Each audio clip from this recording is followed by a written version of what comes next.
Hi, today I'm going to show you how you can change DNS server settings on Windows 11. So from your home screen here or from your desktop, go to the search bar down here and then search up Control Panel. So like this. Once here, go to Network and Internet. On Network and Internet, go to Network and Sharing Center. After that, go to Change Adapter Settings.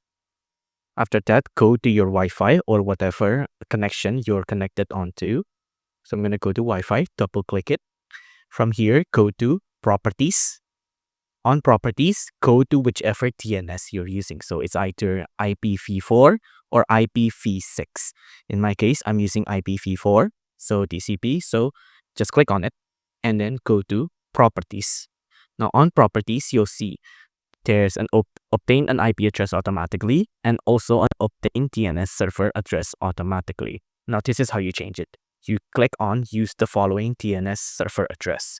So for example, if I want my DNS server to be the 1111 DNS server by Cloudflare. So I'm just going to do 1 and then I'm going to do 1. I'm going to do 1. I'm going to do 1. And I think the second one is 1001, I think.